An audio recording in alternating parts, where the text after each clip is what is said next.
আসসালামু আলাইকুম রহমতুল্লাহি ওবারাকাতু। শিক্ষা সবার জন্য এর পক্ষ থেকে সবাইকে জানাচ্ছি আন্তরিক শুভেচ্ছা ও অভিনন্দন। গত ভিডিওতে আমরা সংখ্যার প্রতীক, সম্পর্ক প্রতীক এবং প্রক্রিয়া প্রতীক, গাণিতের প্রতীক সম্পর্কে জেনেছি। এখন আমরা জানব খোলা বাক্য ও গাণিতিক বাক্য এবং অক্ষর প্রতীক কী। এখন খোলা বাক্য হলো যে বাক্য সত্য না মিথ্যা তা নির্ণয় করা যায় না, তখন উক্ত বাক্যকে খোলা বাক্য বলে। যেমন 10 যোগ ক সমান 15। এখন এই যে 10-এর সাথে ক যোগ করলে 15 হবে। এখন ক এর মান আমাদের জানা নাই, তাহলে বাক্যটি কি সত্য আমরা বলতে পারতেছি না, আবার বাক্যটি কি মিথ্যা তাও বলতে পারতেছি না। ক এর মান যদি 5 হয় তাহলে 10 যোগ ক এর মান 5 সমান 15, তাহলে বাক্যটি সত্য। আবার যদি ক এর মান 3 হয় তাহলে 10 যোগ 3 সমান সমান হচ্ছে 13, এখানে হচ্ছে 15, তাহলে কি এই বাক্যটি সত্য হয় না, মিথ্যা হয়। তাহলে আসলে আমরা যেটা কি নির্ণয় করা যায় না, সত্য না মিথ্যা নির্ণয় করতে পারি না, তখন সেই বাক্যটাকে বলা হয় খোলা বাক্য। তাহলে আমরা খোলা বাক্য কি জানলাম, এটাকে সহজে নির্ণয় করা যাবে না, সত্যও বলা যাবে না, মিথ্যাও বলা যাবে না। হ্যাঁ, যতক্ষণ পর্যন্ত আমরা এই যে ক এর মান না জানি, ততক্ষণ পর্যন্ত বলতে পারবো না এটা কি সত্য না মিথ্যা। তাহলে যে বাক্যগুলো সত্য না মিথ্যা তা নির্ণয় করা যায় না, তাকে বলা হয় খোলা বাক্য। এখন হলো গাণিতিক বাক্য। খোলা বাক্য শেষ, এখন হলো গাণিতিক বাক্য। গাণিতিক বাক্য হলো যে বাক্য সত্য না মিথ্যা তা নির্ণয় করা যায়, সেটা হচ্ছে গাণিতিক বাক্য। তখন উক্ত বাক্যকে গাণিতিক বাক্য বলে। যেমন 5 যোগ 3 সমান 12। আসলে 5-এর সাথে 3 যোগ করলে কি 12 হয় তা আমরা অবশ্যই বলতে পারবো। তাহলে আমরা যদি দেখি 5 আর 3 8, এখানে লিখছি সমান 12, কিন্তু 5 আর 3 তো কি না, 12 না। তাহলে এই যে বাক্যটা লিখলাম এটা সত্য না। আবার যদি 4 5 20, 4 গুণ 5 সমান 20, তাহলে এই যে 4 গুণ 5 সমান কত হয়, 4 5 20, 20। তাহলে আসলে 4 5 4 গুণ 5 সমান 20। তাহলে এই যে বাক্যটা লিখলাম এই বাক্যটা কিন্তু সত্য, আমরা বুঝতে পারতেছি। আর এই বাক্যটা মিথ্যা আমরা বুঝতে পারতেছি। তাহলে যে বাক্যটা সত্য না মিথ্যা তা কি নির্ণয় করা যায়, তা বোঝা যায়, তখন তাকে বলা হয় গাণিতিক বাক্য। গাণিতিক বাক্যকে আবার বন্ধ বাক্য বলা হয়।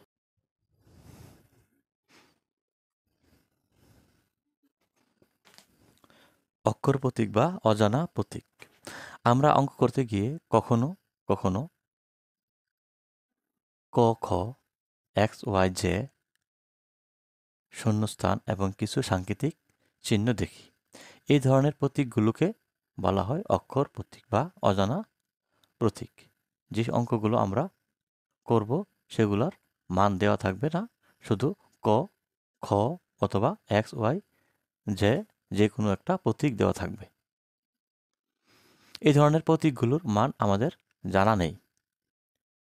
কর মান জানি না, খর মান জানি না, এক্সের মান জানি না, এই যে খালি করে কি বসবে তা জানি না, এরকম কিছু অজানা প্রতীক দেওয়া থাকে। তখন এগুলো আমাদের জানা থাকে না, তখন এগুলো হয়ে যায় খোলা বাক্য। অর্থাৎ আমাদেরকে এগুলা বের করতে হয়, এই মানগুলো বের করতে হয়। এগুলোর এই অক্ষরগুলোর মান দেওয়া থাকে না। এই মান না দেওয়া থাকা বিশেষ প্রতীকগুলোকে বলা হয় অক্ষর প্রতীক বা অজানা প্রতীক। এখন আমরা কিছু সমস্যার সমাধান করব গাণিতিক প্রক্রিয়ার মাধ্যমে। 25 পৃষ্ঠা অনুশীলনী 4-এর 5-এর যে উদ্দীপকটি দেওয়া আছে, ক প্যাকেট বিস্কুট এবং 1 বোতল পানীয়ের মূল্য একত্রে খ টাকা। 1 প্যাকেট বিস্কুট এর মূল্য 18 টাকা এবং 1 বোতল পানির মূল্য 12 টাকা। এখন 1 প্যাকেট বিস্কুট এবং 1 বোতল পানীয়ের মূল্য একত্রে খ টাকা। আবার এক প্যাকেট বিস্কুট এর মূল্য 18 টাকা, কিন্তু এখানে বলা আছে ক প্যাকেট। ক এর মান যদি 2 হয় তাহলে আমরা 18 গুণ 2, আবার যদি কর মান 5 হয় বা 3 হয় তাহলে 18 গুণ 5 বা 3 হলে 18 গুণ 3 দিয়ে আমরা ক প্যাকেট বিস্কুট এর দাম বের করতে পারবো। এখন আমাদেরকে যেটা করতে হবে, 1 নম্বর আছে ক এবং খ এর সম্পর্ক একটি গাণিতিক বাক্যের মাধ্যমে লেখো। 2 নম্বরে আছে খ এর মান নির্ণয় করো যখন ক সমান 10 হয়। 3 নম্বরে দেওয়া আছে ক এর মান নির্ণয় করো যখন খ সমান 120। তাহলে এখানে আমরা এই যে সম্পর্কটা ক এবং খ এর সম্পর্ক একটি গাণিতিক বাক্য বা ক এবং খ এর একটি সম্পর্ক একটি গাণিতিক বাক্যের মাধ্যমে প্রকাশ করলে কি হয় তা আমরা এখন বের করব। সমাধান। তাহলে এক প্যাকেট বিস্কুট এর মূল্য 18 টাকা, সুতরাং ক প্যাকেট বিস্কুট এর মূল্য 18 গুণ ক টাকা, অর্থাৎ কর মান 1 হলে 1 দিয়ে গুণ করব, 5 হলে 5 দিয়ে গুণ করব, তাহলে যেটা বের হবে সেটাই ক প্যাকেট বিস্কুটের মূল্য।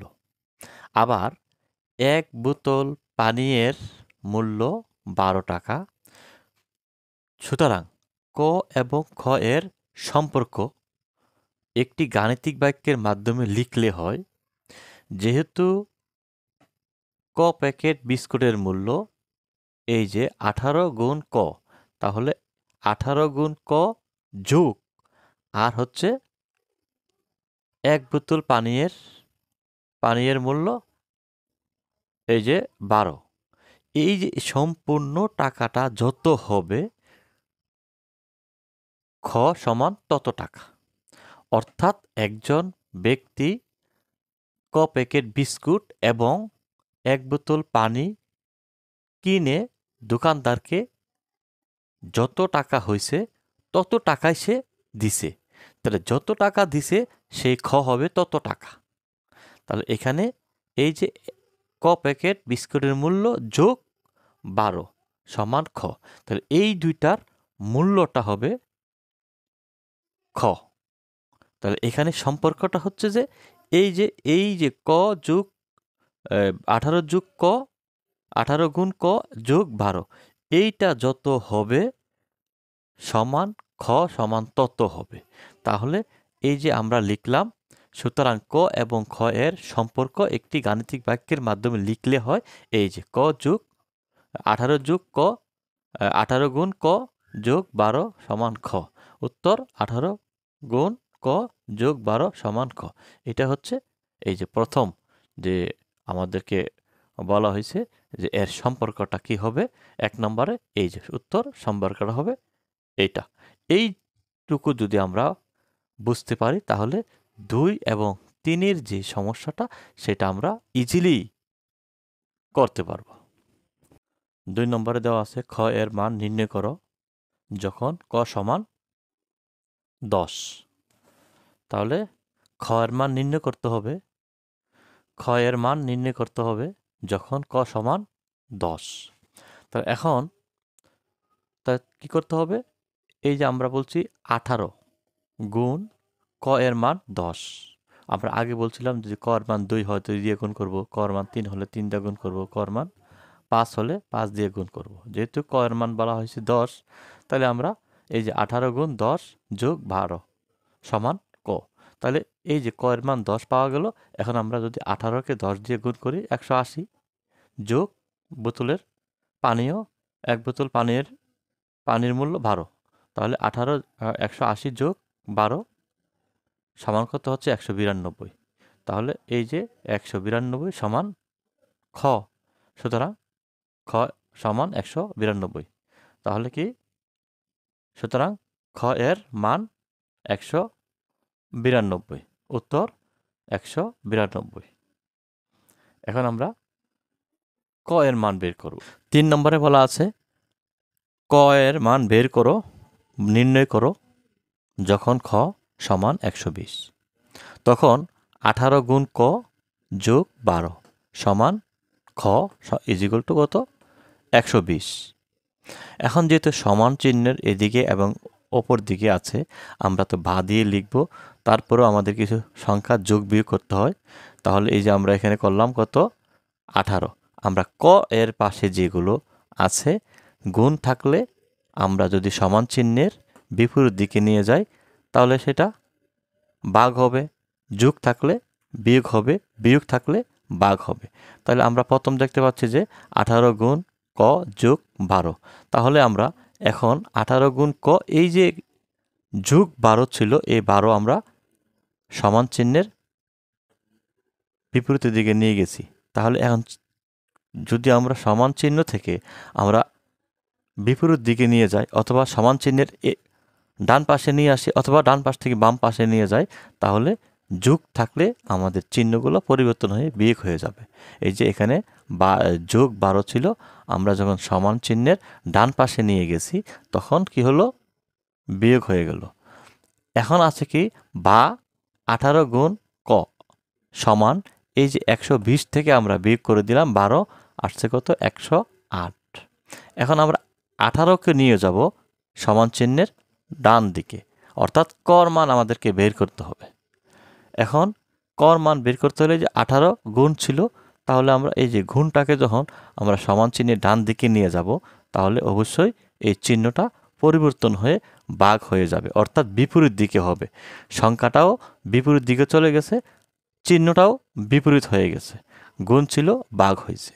এখন যেহেতু আমরা 18 এই যে ভাগ 18 করে ফেললাম, তাহলে এখন আছে কি এখানে? শুধু ক। যেহেতু আমাদের বের করতে হবে ক এর মান, তাহলে ক সমান 108 ভাগ 18। 108কে 18 দিয়ে ভাগ করলে যেমন এই যে 6 8 48 8, হাতে থাকবে 4, 6 একে 6 আর 4 10, অর্থাৎ 6।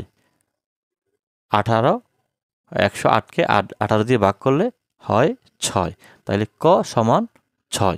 তাহলে আমরা ক এর মান বের করে ফেললাম যেহেতু খর মান থেকে, তাহলে ক সমান 6। সুতরাং ক এর মান 6, উত্তরটা হবে 6। আমরা প্রথমে বলছিলাম প্রথম যে 1 নম্বরটা বলা আছে যে ক এবং খ এর মধ্যে যে সম্পর্ক তা একটি গাণিতিক বাক্যের মাধ্যমে প্রকাশ করো।